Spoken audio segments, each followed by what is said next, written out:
Selamat malam, Sebentor. Berjumpa lagi dengan saya, M. Budi Santosa, Wakil Pemimpin Raja Digital IDX Channel. Sebentor, bagaimana kabar Anda hari ini? Bagaimana pula kabar deretan portofolio koleksi Anda seiring posisi indeks harga saham gabungan atau ISG yang mulai kembali diterpa aksi jual usai terus menguat dalam beberapa waktu terakhir. Apakah Anda termasuk dalam kelompok investor yang sedang menggenjot aksi jual tersebut untuk mengentaskan cuan yang sudah terakumulasi cukup tebal seiring kuatnya lonjakan ISG kemarin? Atau Anda justru masih bersikukuh bertahan di pasar dengan keyakinan bahwa pelemahan kali ini hanya bersifat sementara untuk kemudian indeks bakal kembali ngebut di nilai hijau seiring sentimen positif yang makin bertebaran di bursa saham domestik. Jadi dengan kondisi dan sulitnya pasar yang demikian, strategi investasi apa kiranya yang sedang Anda terapkan? Atau justru masih Anda susun dan persiapkan guna memitigasi sejumlah potensi dan skenario yang bisa saja terjadi pada pasar modal tanah air ke depan? Sebentar, terlepas dari pilihan sikap dan strategi berinvestasi yang telah Anda siapkan, satu hal yang pasti bahwa aksi selektif, berpikir cermat dan analitik, bersikap hati-hati dan tak mudah terpancing atas tren sesaat, serta senantiasa berpegang pada data dan penilaian mendalam tetap saja menjadi senjata utama bagi seluruh pelaku pasar agar tak terjebak dan terjebak pada fluktuasi dan dinamika yang sedang terjadi di pasar. Seperti misalnya terkait posisi nilai tukar rupiah terhadap dolar Amerika Serikat yang mulai stabil di kisaran Rp17.700 per dolar Amerika Serikat, di mana meski posisi ini sudah cukup jauh meninggalkan level terendah rupiah di 18.100-an per dolar Amerika Serikat yang terbentuk beberapa waktu lalu, namun harus diakui posisi rupiah saat ini masih tetap relatif rendah dan cukup rentan diterpa pelemahan dalam beberapa waktu ke depan. Juga perkembangan dari kondisi geopolitik global di mana publik dunia memang cukup mengapresiasi atas makin dekatnya opsi perdamaian antara Amerika Serikat dan Iran.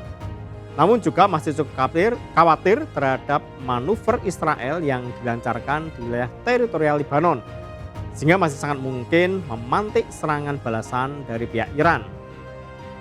Bahkan jika sikap ngeyel Israel ini masih terus dipertahankan oleh sang Perdana Menteri Benjamin Netanyahu, bukan tidak mungkin bakal berimbas negatif hingga membatalkan rencana perdamaian yang sedang dipersiapkan. Artinya meski kondisi saat ini menunjukkan bahwa sentimen dari dalam dan luar negeri seolah saling mendukung terhadap tren penguatan ISG, namun sekali lagi segala hal tentu masih bisa terjadi. Sehingga sikap awas dan selalu update terhadap segala berita terkini masih senantiasa dibutuhkan bagi para pelaku pasar. Guna mendukung hal tersebut, maka beragam berita dari sebelah kanal, terutama terkait sejumlah informasi mengenai update bisnis dan ekspansi yang tengah dipersiapkan oleh emiten, sehingga diharapkan dapat menjadi guidance bagi pelaku pasar dalam menganalisa kondisi pasar saham domestik ke depan, baik dalam jangka pendek, menengah maupun jangka panjang.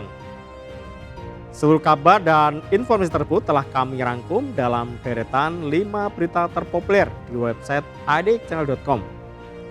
Spesitor berikut ini Top 5 IDX Channel. Berita pertama, ISG berpotensi naik 18% menuju fase normalisasi. Membuka program Top 5 edisi malam hari ini, kabar utama datang dari analisis yang dilancarkan oleh sejumlah pengamat pasar modal terhadap proyeksi pergerakan indeks harga saham gabungan atau ISG ke depan. Di mana secara teknikal posisi indeks diperkirakan masih memiliki ruang untuk tumbuh hingga 18,2% guna menuju target fase normalisasi. Potensi kenaikan tersebut muncul seiring koreksi tajam yang telah terjadi dalam beberapa waktu terakhir, sehingga membuat indeks mengalami minus akumulatif hingga lebih dari 41% dari level puncak sebelumnya yang sempat terjadi pada Januari 2026, di mana ISG bertengger gagah di level 9.134,7. Sebelum kemudian merosot jauh ke level terendah pada posisi 5.324,14 yang terjadi pada 8 Juni 2026 lalu. Akibatnya, aksi kejahatan IHSG tersebut tercatat sebagai posisi terdalam ketiga dalam sejarah pasar modal Indonesia, terhitung sejak 2000 lalu. Selanjutnya kita beranjak ke berita kedua. Bara Multi Sukses Sarana atau BSSR guyur dividen 1,27 triliun rupiah untuk tahun buku 2025. Dari kabar terkait proyeksi pergerakan indeks ke depan, kita mulai beranjak menuju deretan informasi yang datang dari kalangan emiten, yang diantaranya disampaikan oleh PT Bara Multi Sukses Sarana Tbk atau BSSR, yang baru saja rampung menggelar rapat umum pemegang saham tahunan atau RUPST.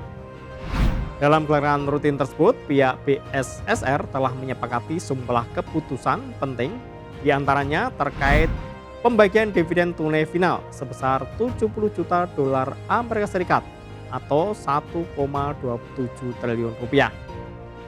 Dengan demikian, total dividen yang dibagikan untuk tahun buku 2025 mencapai 125 juta dolar Amerika Serikat atau setara 148,8% dari laba bersih perusahaan yang pada 2025 lalu tercatat sebesar 83,98 juta dolar Amerika Serikat.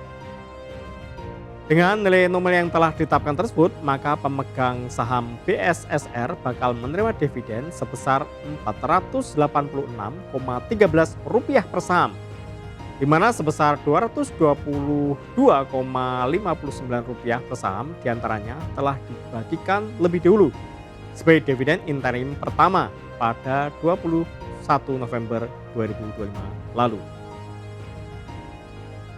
Berikutnya berita ketiga. Stabilkan harga saham, MBMA kembali buyback 1,46 triliun rupiah. Sementara kabar tersebut juga datang dari PT Merdeka Baterai Material Tbk atau MBMA yang kembali tengah mempersiapkan aksi pembelian kembali atau buyback saham dengan nilai maksimal telah dipatok sebesar 1,46 triliun rupiah.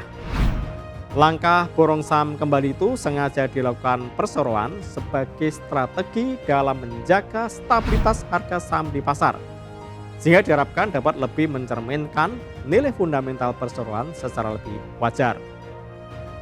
Sebenarnya telah disampaikan manajemen perseroan lewat prospektus yang diterbitkan Selasa 16 Juni 2026, MBMA berencana bakal melakukan buyback hingga 1,548 miliar saham pada kisaran harga yang dianggap baik dan wajar oleh manajemen.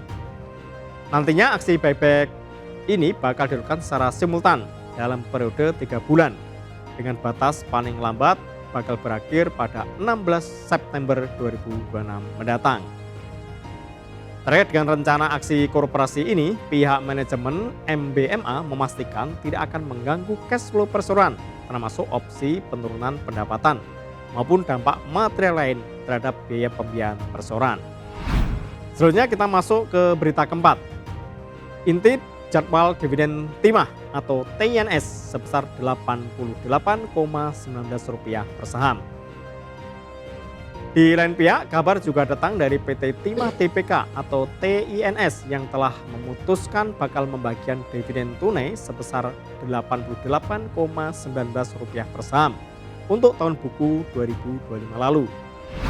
Nilai dividen yang bakal dibagikan tersebut secara keseluruhan mencapai Rp656,8 miliar yang diambil sebesar 50% dari perolehan laba bersih perseroan pada 2025 lalu yang tercatat sebesar Rp1,31 triliun. Keputusan pembagian dividen tersebut telah disepakati oleh seluruh pemegang saham perseroan lewat mekanisme penyelenggaraan Rapat Umum Pemegang Saham Tahunan atau RUPST yang digelar pada 12 Juni 2026 lalu. Nantinya dividen yang bakal dibagi tersebut bakal mengalir ke rekening para pemegang saham yang namanya tercatat dalam daftar pemegang saham atau DPS alias Recording Rate per 25 Juni 2026 mendatang. Terakhir, berita kelima. RUPS BATR setuju dividen Rp5,95 miliar. Ini jadwal KUM dan ex dividennya. Terakhir, guna menutup program Top 5 edisi hari ini, kita juga masih akan membahas terkait tren pembagian dividen, di mana kali ini kabar datang dari PT Benteng Api Teknik Tbk atau BATR yang baru saja merampungkan gelaran rapat umum pemegang saham tahunan atau RUST pada 11 Juni 2020 lalu. Dengan salah satu keputusan yang telah disepakati dan ditetapkan oleh pemegang saham adalah terkait pembagian dividen tunai tahun buku 2025 yang sebesar 5,95 miliar rupiah. Sebelumnya juga telah disampaikan oleh manajemen perseroan lewat keterbukaan informasi Bursa Efek Indonesia atau BI pada Senin 15 Juni 2026 lalu, di mana total dividen tunai yang telah ditetapkan tersebut setara dengan Rp2 per saham. Nilai dividen tersebut sendiri mencerminkan dividen payout ratio sebesar 44,2% dari total laba bersih yang berhasil diraup perseroan di sepanjang 2025 lalu, yaitu sebesar 13,47 miliar rupiah. Dalam RUPST yang telah digelar juga ditetapkan bahwa pembagian dividen bakal dilakukan dengan berdasarkan data pemegang saham atau DPS per 22 Juni 2026 mendatang. Sehingga periode ex dividen baik di pasar reguler dan juga pasar negosiasi jatuh pada 23 Juni 2026 mendatang. Sementara untuk pasar tunai, cum dividen ditetapkan pada 24 Juni 2026 dengan ex dividen pada 25 Juni 2026. Dengan tenggat waktu pencaratan atau recording date pemegang saham yang berhak atas dividen jatuh pada 24 Juni 2026 pukul 16.00 waktu Indonesia Barat. Dengan tanggal pemberian dividen tunai ditetapkan pada 15 Juli 2026 mendatang. Demikian Top 5 Edek Channel edisi kali ini. Saya M. Budi Santosa pamit undur diri. Semoga segala berita dan informasi yang telah kami sampaikan dapat menjadi gambaran serta tambahan pertimbangan yang bermanfaat dan cukup membantu bagi Anda Sobat Investor dalam menata strategi serta menetapkan berbagai keputusan investasi di bursa saham domestik. Dalam hal ini kami juga senantiasa dan tak henti-hentinya mengingatkan bahwa segala keputusan berinvestasi baik itu pembelian maupun penjualan saham sepenuhnya berada di tangan Anda Sobat Investor. Yang bisa kami sampaikan adalah selalu bijaklah dalam berinvestasi. Pantau terus berita ekonomi, bisnis dan pasar modal hanya di IDX Channel TV, idxchannel.com dan media sosial IDX Channel. Sampai jumpa.